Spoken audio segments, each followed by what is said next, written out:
Good day, viewers. Welcome once again to your favorite program, our favorite program, The Conversation, coming to you from TV 360 here in Lagos, Nigeria. My name is Nelson Ekujumi, and I have with me in the studio Comrade Ajayi Popola, popularly called African Pope.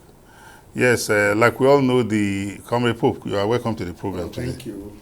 Yes, like we all know, the program is an interactive program that deals with issues both locally and internationally. And there's no host on this program for the information of all of us. Every participant here is a guest that voices his or her opinion on the topic for discussion. And the top of the bill today is the Yahaya Bello versus EFCC tango. Just some days back, Yahaya Bello was he apprehended or he surrendered himself?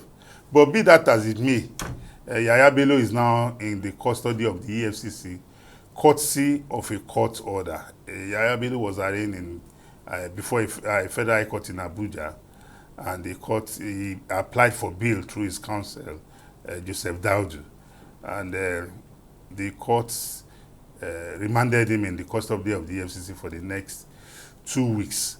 And for me, as much as I want to commend the EFCC for remaining steadfast in ensuring that Yahaya Bello faces the law, for me, the question I ask, why all the drama?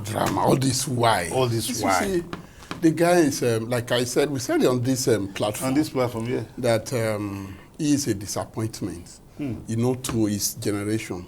Being the youngest of the governors in Nigeria, it was expected of him to lead by example, to show the energy, the youthful energy, and to work hard for the upliftment of Kogi State. But unfortunately, the reverse is the case. He was there, playing God, and of course, in fact, he ended up being the worst governor so far. If you given the experience of the Kogite, especially the civil servant, the local government workers, and the civil servants in the states, some of them have been sent to untimely death.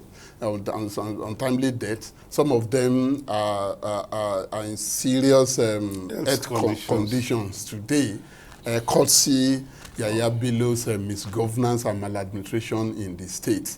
Then, of course, come to think of it, after all of this, the FCC, we said the other time, Yeah. if you are invited and truly your answer are clean, what is it? Go and answer. And so, okay, state your own side of the story. Yeah. Then instead, it started all dramas, all attempts to evade justice, evade arrest, to evade justice. Going to courts, then hiring different groups to stage rallies, press conferences, campaign of calumny against the FCC and the chairman. In fact, trying to destroy the institution of EFCC. Yes, and to cap it all, in gang up, initiated the recent. I'm very sure. I'm not. I don't have proof, but I'm very sure. You suspect? Yes, seriously. I'm also of that strong suspicion that it was the voice of Esau, but the hand of Jacob. Yes. That is recent case against the legality of EFCC, itself, as an institution. Just simply because you don't want to answer, you don't want to be held accountable for your actions and while in office. Because it's a public office. It's a public office. You must be ready to answer give account of stewardship. Yeah, of course. At any time. At any time you can be called upon, even in debt. Yes, if it's possible. If it is possible. Yes, of course, the document and the fact will be laid bare, and people will form their own opinion but about facts it. Are sacred. And the facts, are sacred. So, I would say congratulations to EFCC for at last being able to get Yahaya Bello to take his plea. Yeah. To take his plea.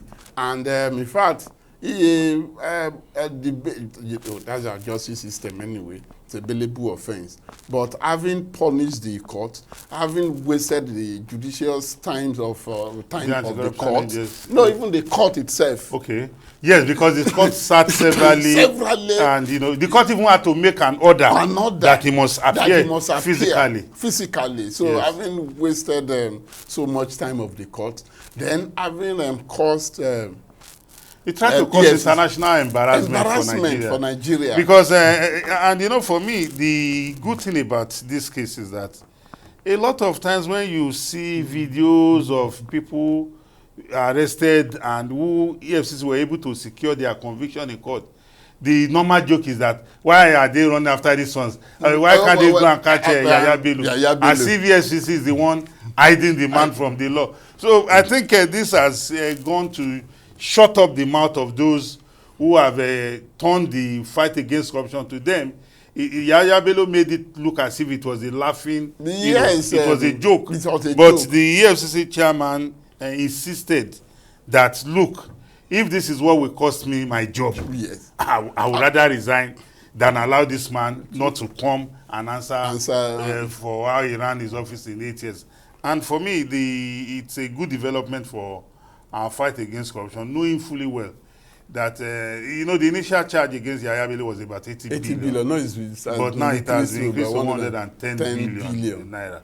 So the Yahaya Bello is asking for, the council is asking for bail, and the court has graciously said in 2 weeks' time we'll rule on your application. But most importantly is that all the drama, all the embarrassment it caused us as Nigerians, all the rigmarole. I was like, is Yahaya Bello the first governor to leave office and be arraigned by EFCC? EFCC, certainly no. No. And it won't be the last. It won't be the last. If anybody also toes his line, you also have to face the music. But I'm sure, I don't think there will be anyone again that will want to toe this line of infamy that Yahaya Bello, before coming fully to rationality that this is the right thing to do. To those who might have advised him, we say thank you, because it was a trauma for some of us. Seeing how Yahaya Bello was tormenting the national institution, which represents the will of the Nigerian even the judiciary and the EFCC. I know, it's terrible. It was terrible. The conduct of former Governor Yahaya Bello with regards to answering for his account of his stewardship is condemnable in all ramifications. Like you have rightly said, somebody who has held public office in trust is not expected to behave in this manner. Because public office is in trust for the people. Yes. And at any point in time, the people can ask you to come and give account. So you cannot run you cannot run a public office the way you run your private home. It's two different ball games entirely. And if you have thrown up yourself to aspire for public office, the decorum, the decency, the integrity, the values embedded in that office is representative of the will of the people. So we say big kudos to EFCC.